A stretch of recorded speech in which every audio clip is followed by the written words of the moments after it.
I still remember the night when my whole world began to shake. It was raining outside, the sky was dark, and my phone kept vibrating again and again. I ignored it at first, thinking it was just another late message from work.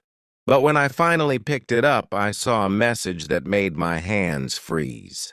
It said, "You deserve to know the truth." Those words felt heavy.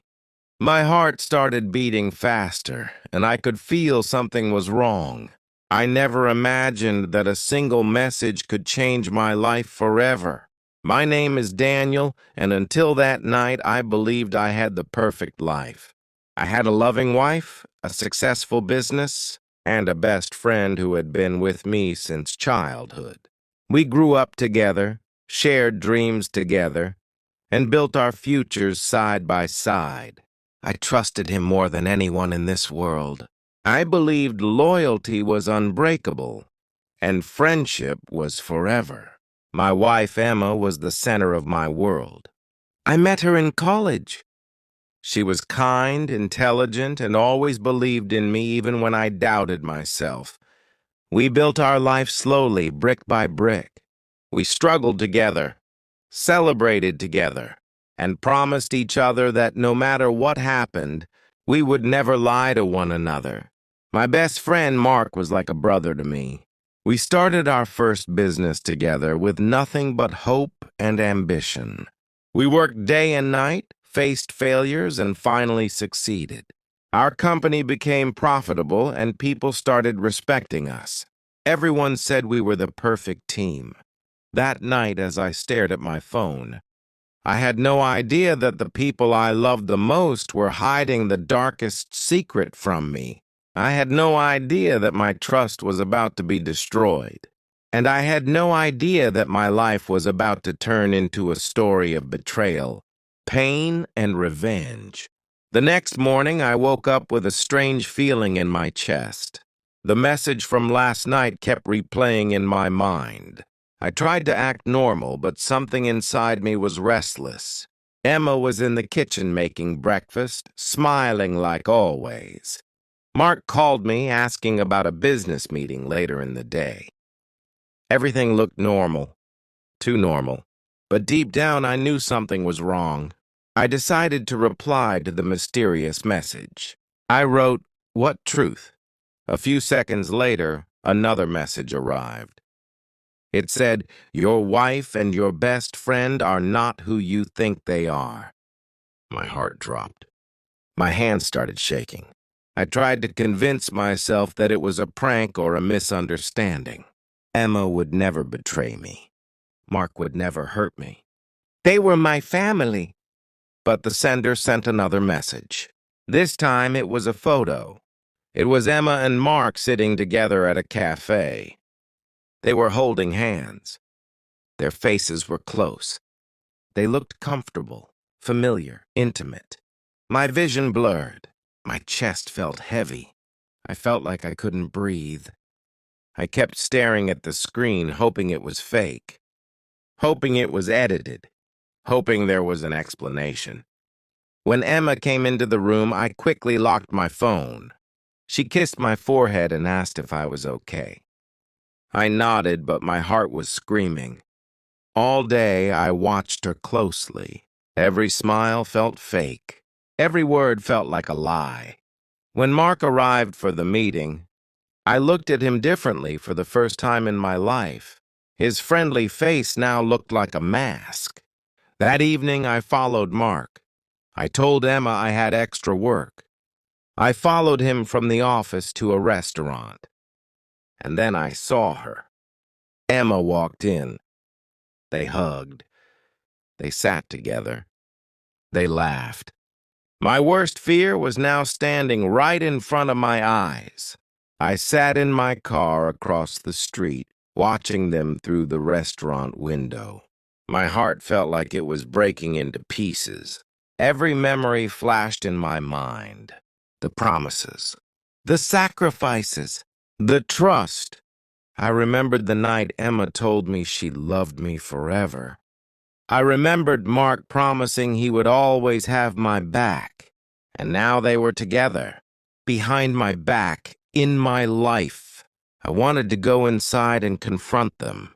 I wanted to shout, to ask why, to demand the truth. But my body felt frozen. I couldn't move. I couldn't breathe. I could only watch. After some time, they walked out together. Mark opened the car door for Emma. She smiled at him in a way I had not seen in months. Then she leaned forward and kissed him. That moment destroyed me. I drove home slowly, my mind numb. When Emma arrived later, she acted normal. She told me she was tired and went to bed early.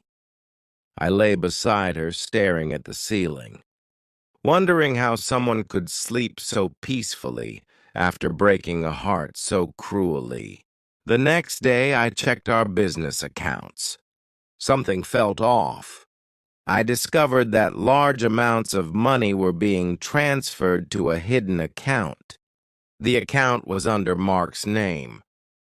Not only had they betrayed my heart, they were stealing my future too. That was when I realized they didn't just lie to me. They planned everything.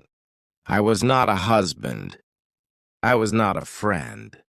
I was just a tool. Pain can destroy a man, but it can also awaken him. I decided not to confront them. Not yet. I needed proof. I needed control. And most of all, I needed justice. I hired a private investigator. Within days, I had everything.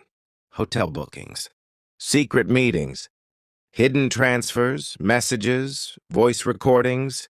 Every lie was documented. Every betrayal was recorded. At the same time, I quietly secured our business. I moved my shares, protected my assets, and prepared legal documents. Mark had no idea what was coming. Emma still came home every night, pretending to be the perfect wife. She talked about our future. She planned vacations. She smiled at me with the same lips that kissed another man. I played my role perfectly. I smiled back. I held her hand.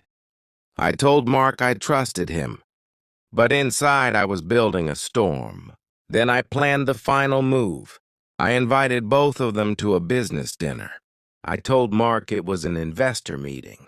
I told Emma it was a celebration for our anniversary. They both agreed happily. That night, the restaurant was full. The investors were there. The lawyers were there. The press was there. And when everyone was seated, I stood up. The room went silent. I looked at Emma first. Then I looked at Mark. I smiled and said, "Tonight, I want to share something very special." A screen behind me turned on. Photos appeared. Messages appeared. Bank records appeared. Hotel videos appeared. The room filled with whispers. Faces turned pale. Emma's hands started shaking. Mark tried to stand, but security blocked him. I said calmly, "This is what betrayal looks like." The investors walked out. The lawyers stepped forward. The police arrived. Mark was arrested for fraud. His accounts were frozen. His reputation was destroyed. Emma fell on her knees, crying. She begged me to forgive her. She said it was a mistake. She said she loved me. I looked at her and said, "You loved the comfort, not the man." I walked away. Weeks later, the business was mine again. My life was quiet. My heart was healing. The people who broke me were facing the consequences of their choices. And that is when I learned the most important lesson of my life.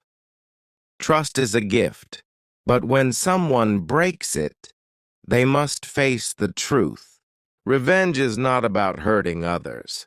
It is about standing up for yourself. Sometimes, losing the wrong people is the greatest win of your life.